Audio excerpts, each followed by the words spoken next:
बच्चों जय हिंद। स्वागत है आप सभी का गणित की कक्षा में। आज हम पढ़ेंगे कक्षा 6वीं के गणित में अध्याय 7 भिन्न। बच्चों इससे पहले हम अलग अलग 2 वीडियो में भिन्न के अवधारणाओं के बारे में आपको बताने का प्रयास किए हैं। उम्मीद करते हैं आपको समझ में आया होगा, और जब समझ में आया होगा तभी हम अध्याय 7 के प्रश्नावली 7 को पढ़ सकते हैं। वैसे तो कहने के लिए ये कक्षा 6वीं का पाठ है, लेकिन यह 7वीं 8वीं 9वीं 10वीं में भी काम आ सकता है यदि आपकी अवधारणाओं को और अच्छे से पुख्ता करना चाहते हैं। तो चलिए शुरू करते हैं अध्याय 7 के प्रश्नावली 7। देखिए प्रश्नावली 7 में आप पहला प्रश्न दिया हुआ है, नीचे दिए गए कथनों में सत्य कथनों के आगे सत्य एवं असत्य कथनों के आगे असत्य लिखिए। असत्य कथनों को सुधार कर लिखिए, ये भी आपको कहा गया है। तो जो कथन असत्य है उसे आपको सही करके लिखना है। पहला प्रश्न में पहला दिया हुआ है 13/16 और 78/119 तुल्य भिन्न है। तुल्य भिन्न क्या है हम पहले ही वीडियो में बता चुके हैं आपको। तो चलिए देखते हैं 13/16 और 78/19 तुल्य भिन्न है कि नहीं है। देखिए बच्चों, तुल्य भिन्न जानने के लिए आपको अंश और हर दोनों को किसी एक संख्या से भाग देना है। यहाँ पर 13/16 है, 13 किसी भी संख्या से भाग नहीं जाता, ये अभाज्य संख्या है इसलिए हम इसको नहीं काटेंगे। 78/119 को देखते हैं। 78 6 से 13 बार में भाग तो चला जाएगा, लेकिन 6 से 119 जो है वो भाग पूरा नहीं जाएगा। इसलिए हम कह सकते हैं कि इसको और सरल नहीं किया जा सकता इस रूप में, तो यह तुल्य भिन्न नहीं कहलाएगा। तो हम यहाँ पर लिखेंगे 13/16 और 78/119 तुल्य भिन्न नहीं है। यहाँ पर लिखेंगे तुल्य भिन्न नहीं है। ठीक है, तो तुल्य भिन्न कैसे होता है एक बार देख लेते हैं हम यहाँ पर। ये देखिए जैसे 15/22 और 60/88 है। ये 15/22 को हम किसी एक ही संख्या से ऊपर नीचे को भाग नहीं दे सकते। हम यहाँ पर काम कर सकते हैं, तो इसको हम भाग देंगे 4 से, 4 एकम 4 और बचेगा कितने यहाँ पर 2, 4 पंचे 20, ये आगे 15 यहाँ पर। ठीक है, 15 बार में 4 से भाग चला गया। अभी 4 से भाग जाएगा 4 दूनी 8, 4 दूनी 8 कितना आया 15/22। और इसके सामने क्या लिखा है पहले से 15/22। तो 15/22 और 15/22 दोनों एक जैसे हैं कि नहीं है? हैं।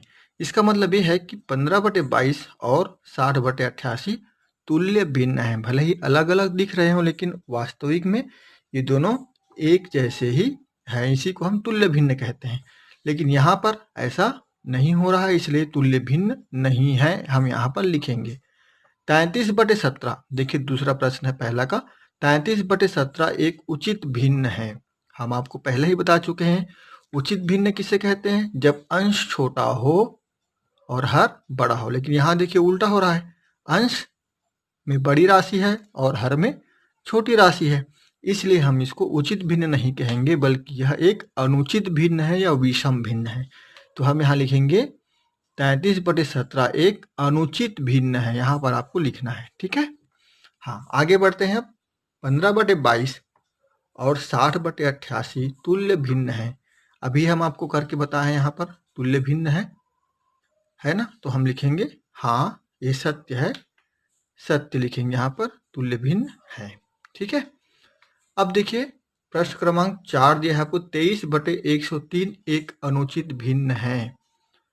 अनुचित भिन्न या विषम भिन्न हम किसे कहते हैं, जब अंश बड़ा हो और हर छोटा हो। लेकिन यहाँ पर तो सही लिखा हुआ है, अंश छोटा है और हर बड़ा है, यानी कि ये उचित भिन्न है, अनुचित भिन्न नहीं है। तो अंश छोटा है हर बड़ा है, ये उचित भिन्न है। यहाँ लिखेंगे हम 23/103 एक उचित भिन्न है। आप लिखिएगा 23/103 एक उचित भिन्न है। अब देखिए आपको प्रश्न क्रमांक 5 दिया गया है, 13/3 को भिन्न के रूप में 4 सही 1/3 भी लिखा जा सकता है, यानी कि मिश्र भिन्न के रूप में ऐसा हम लिख सकते हैं, ऐसा कहा गया है। तो एक बार करके देखते हैं कि ऐसा लिखा जा सकता है कि नहीं लिखा जा सकता, फिर हम इसका जवाब देंगे। चलिए देखिए यहाँ पर हम 3 से 13 को भाग देंगे। तो 3 का पहाड़ा ऐसे पढ़िए कि 13 आए या 13 से कम आए, ज़्यादा नहीं होना चाहिए। तो 13 तो आएगा नहीं, 13 से कम हम पढ़ेंगे। 3 चौक 12, ये 4 बार में कितना आया 12।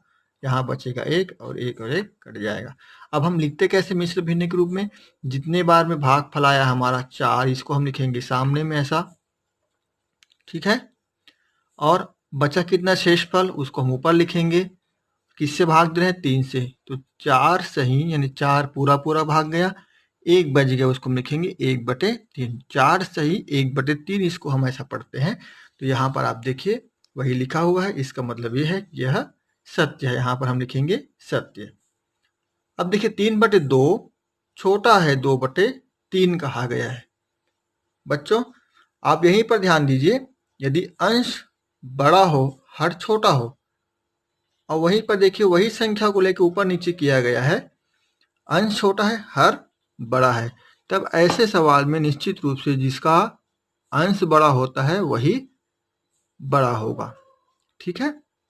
यहाँ पर हर छोटा है और अंश बड़ा है, तो 3/2 जो है वो बड़ा होगा। सामान्य दृष्टिकोण से आप बात कर सकते हैं, तो 3 को 2 लोगों में बांटना है, जैसे कोई 3 आम है या जाम है, तो 2 को बांटना है, कितने कितने मिलेगा, 1-1 पूरा मिलेगा और आधा आधा मिलेगा, 1.5-1.5 मिलेगा। जबकि 2 फलों को 3 लोगों को बांटना है तो 1-1 भी नहीं मिलेगा। इसका मतलब क्या है, ये 3/2 छोटा है, 2/3 कहा गया है वो असत्य है, बल्कि क्या होगा 3/2 बड़ा है 2/3, ऐसा लिखना पड़ेगा हमको। 3/2 बड़ा है 2/3, ऐसा लिखेंगे तब ये सत्य होगा, ठीक है। तो इसको ऐसे लिखना है आपको। अब देखिए प्रश्न क्रमांक 7 आपको दिया हुआ है, ऋण 1 छोटा है 0.01 से, ठीक है। ऋण 1 एक छोटी संख्या है 0.01 से, तो आपको हम पहले ही बता चुके हैं, आप जानते हैं कि ऋणात्मक संख्याएं जो है वो 0 से भी छोटी होती हैं। यहाँ पर तो 0.01 है, तो ऋणात्मक संख्याएं 0 से छोटी होती हैं, तो ऐसे कंडीशन में ये भी छोटी होगी। तो यहाँ पर ये आ जाएगा हमारा सत्य, लिख देंगे हम यहाँ पर बच्चों, ठीक है। अब देखिए 0.2 गुना 0.3 बराबर 0.6, सामान्य गुना करेंगे आप तो ऐसा हो जाएगा, लेकिन आपको हम दशमलव संख्या पढ़ाते समय बता चुके हैं कि गुना करते समय दशमलव लगाने के लिए हम क्या करते हैं, दोनों को गुना करेंगे, पहले 6 आएगा।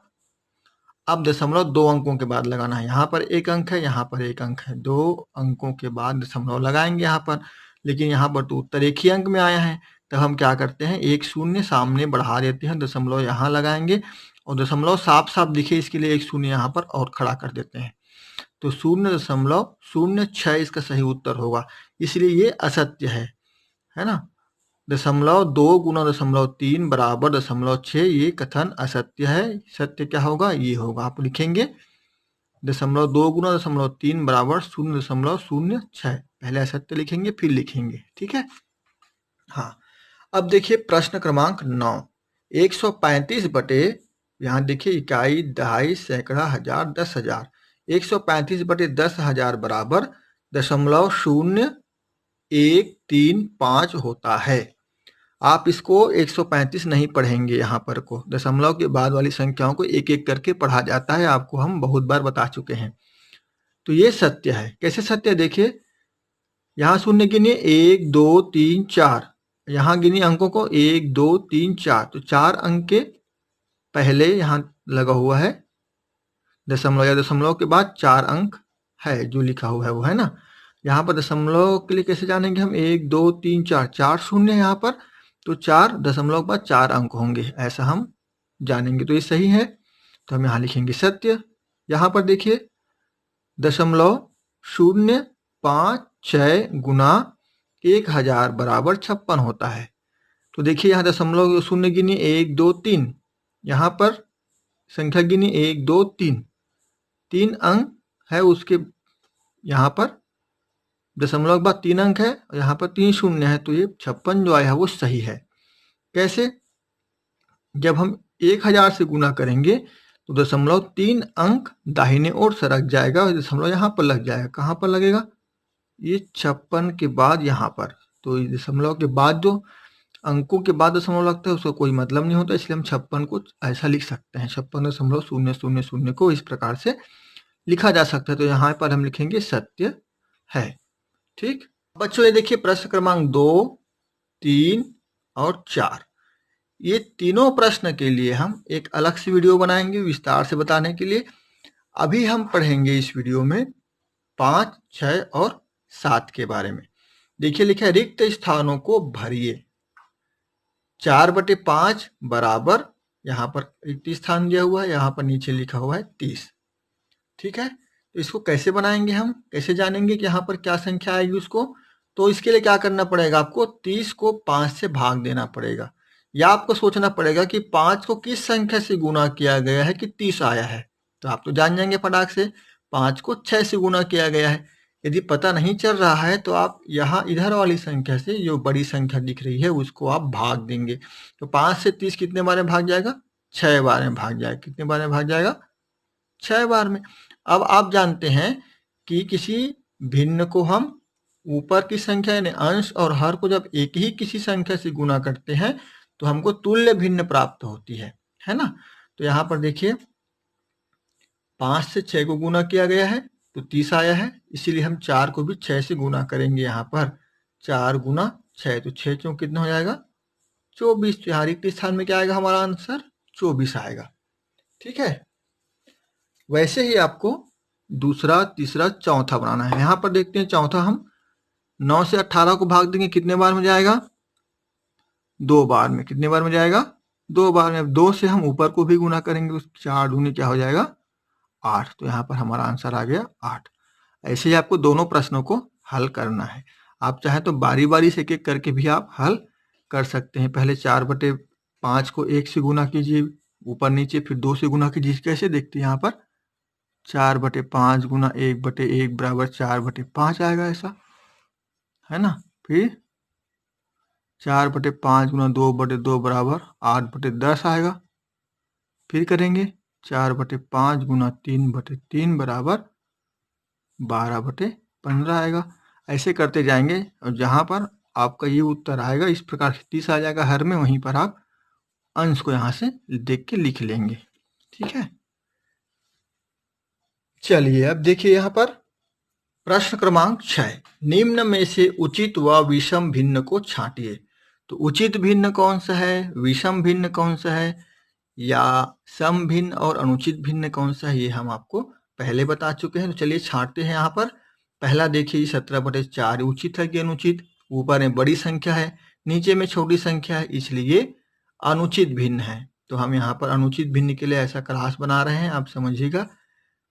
फिर देखिए 4/5 ऊपर में छोटी संख्या है, नीचे में बड़ी संख्या है, तो ये क्या है, उचित भिन्न है। उचित भिन्न के लिए हम राइट का निशान लगा रहे हैं।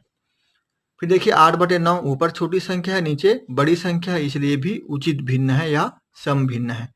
16/13 ऊपर कौन सी संख्या है, छोटी की बड़ी, बड़ी संख्या है, नीचे छोटी संख्या है, इसलिए क्या है, ये अनुचित भिन्न है।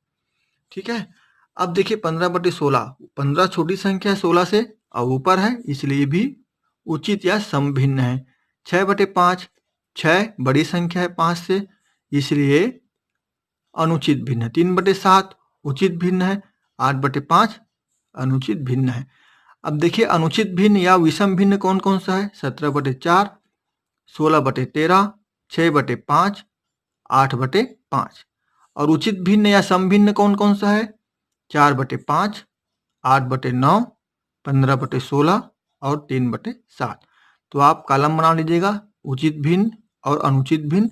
जो अनुचित भिन्न है इसमें से क्रॉस लगा हुआ है उसको हम अनुचित भिन्न में लिखेंगे, अनुचित भिन्न वाले कॉलम में। और जो भिन्न जो है वो राइट का निशान वाला है उसको हम उचित भिन्न वाले कॉलम में दर्शा देंगे, आपका उत्तर आ जाएगा। अब बात करते हैं प्रश्न क्रमांक 7 की। प्रश्न क्रमांक 7 में लिखा हुआ है निम्नलिखित का स्थानीय मान ज्ञात कीजिए। आपको 3 प्रश्न दिया हुआ है अलग से। ये है 843.23, 14.876, 8764.0314, ये दिया हुआ है। आपको स्थानीय मान ज्ञात करना है। आप दशमलव वाली संख्याओं का नहीं बल्कि बिना दशमलव वाली संख्याओं का स्थानीय मान ज्ञात करना सीखे हैं। यहाँ से हम देख सकते हैं 3 का स्थानीय मान, यहाँ पर 3 इकाई में है इसलिए इसका स्थानीय मान 3 होगा, 4 दहाई में है इसलिए इसका स्थानीय मान 40 होगा और 8 सैकड़े के स्थान पर है इसलिए इसका स्थानीय मान 800 होगा। लेकिन दशमलव के बाद वाली संख्याओं का स्थानीय मान क्या होगा, इसको जानने के लिए सबसे पहले आपको क्रियाकलाप 5 करना होगा जो आपके पुस्तक के पेज क्रमांक 76 में दिया हुआ है। ये देखिए क्रियाकलाप 5 यहाँ पर दिया हुआ है, संख्याएं आपको यहाँ पर दी गई हैं। ये 1 लाख वाला स्थान है, 10,000 वाला स्थान है, ये 1000 वाला स्थान है, सैकड़ा वाला स्थान यहाँ, दहाई वाले यहाँ, इकाई वाले यहाँ और दशमलव के बाद की संख्याएं क्रमशः इस तरह से दर्शाना है। तो पहला मैं यहाँ पर बताने जा रहा हूँ आपको, उसी के अनुसार आपको फिर प्रश्न क्रमांक 7 के सभी सवालों को ऐसे सारणी बना के लिख लेंगे, संख्याओं को यहाँ पर लिख लेंगे और भरते जाएंगे।